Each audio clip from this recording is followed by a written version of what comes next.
"Behold, your Lord said to the angels, I am going to place a vicegerent on earth." The Arabic word is khalifa. It means a representative or an emissary of mine. "And they said," the angels said, "Will you place therein one who will spread corruption and shed blood, while we celebrate your praises and glorify your holiness?" And God said, He said, "Truly I know what you do not know."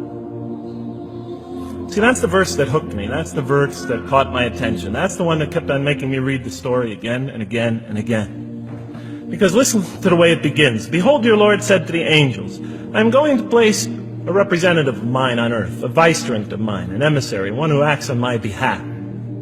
I thought, that's not the way it goes. You're not supposed to be placing man on earth in some positive role. You place man on earth as a punishment for his sin. Clearly, I knew the author didn't quite get the point. But still, it was an amazing line. But then I come to the next line, and it says, "And the angels say, will you place therein one who will spread corruption and shed blood, while we celebrate your praises and glorify you?" I looked at it again. I couldn't believe the question. I looked at that and I said, exactly. That would be my question. Why would you create this being, supposedly for some positive role, when he's capable of doing tremendous wrongdoing? When he could spread corruption and shed much blood? Why would you create this violent and pernicious creature when you could create angels? As the angels clearly say, well, we, the angels, celebrate your praises and glorify you. They were asking one of the most fundamental questions in the entire history of religion.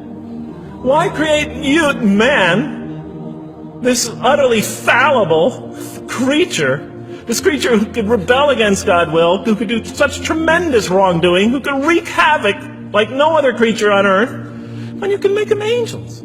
That whole question, everything that I ever thought, everything that I ever experienced, everything that I ever knew was in that question. It was as if the author took my life and wanted to pick out exactly the right question to humiliate me, to provoke me, to anger me. Why create man, this most destructive and violent creature, when you could make them angels? And then look at the answer. And he said, God said, "Truly I know what you do not know." You know, in modern parlance, we would say, "I know exactly what I'm doing." I read that and said, what?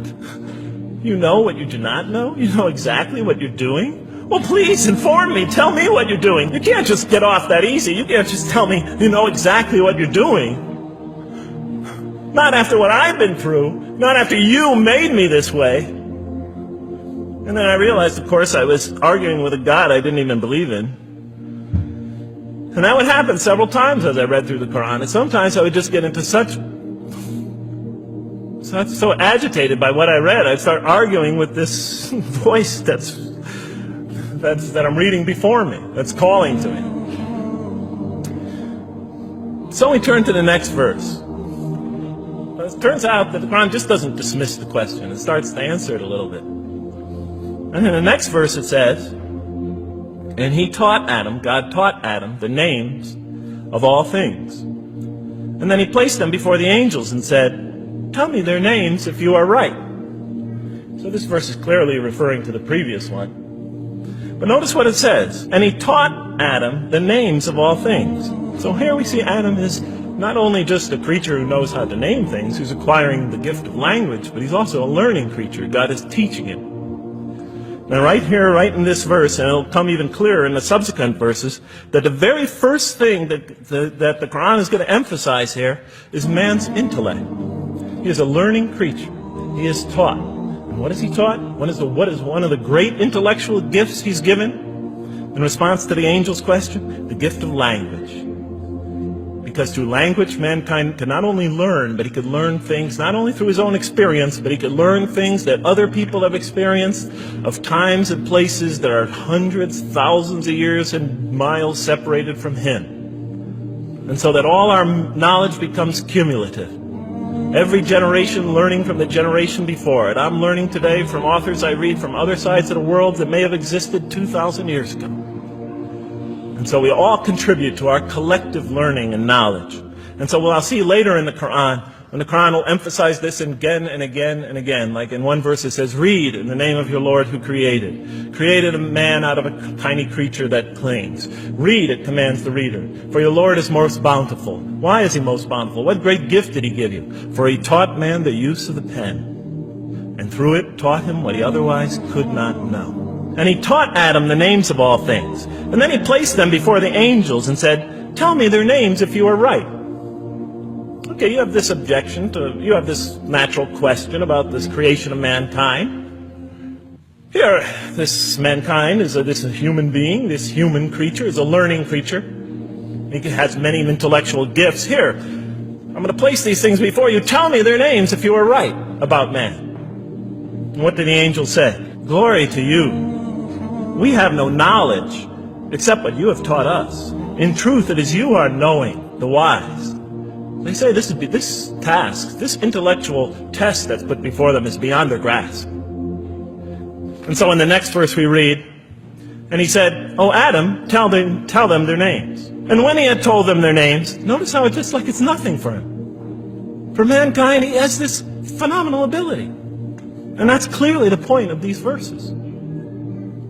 Even though I felt that the author didn't quite, it was as if I realized that he didn't misunderstand the story.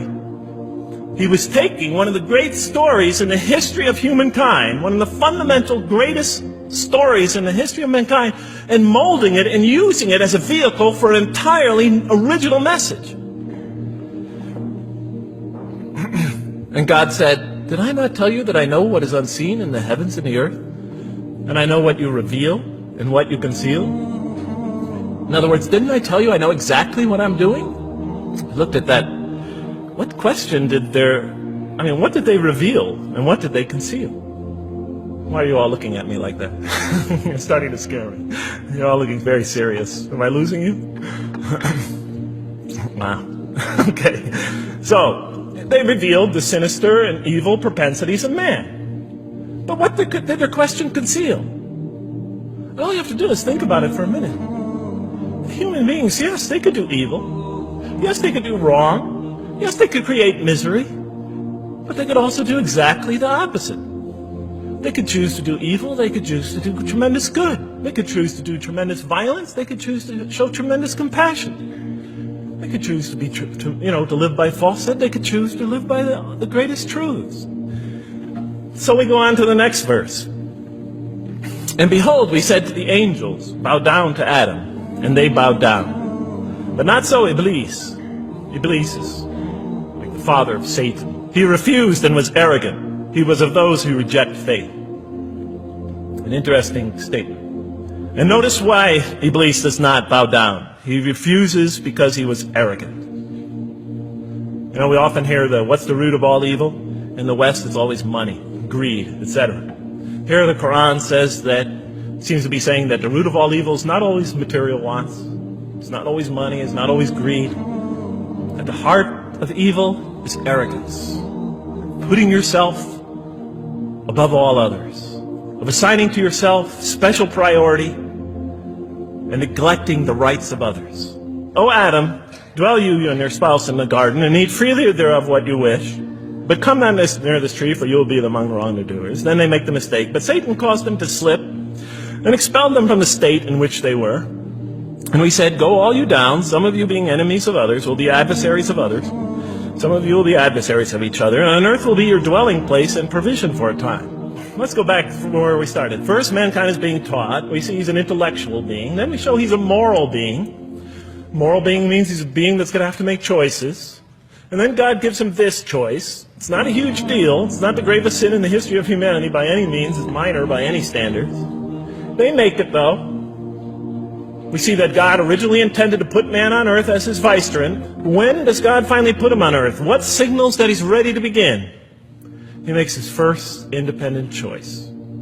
It's not the worst deed in the history of humanity.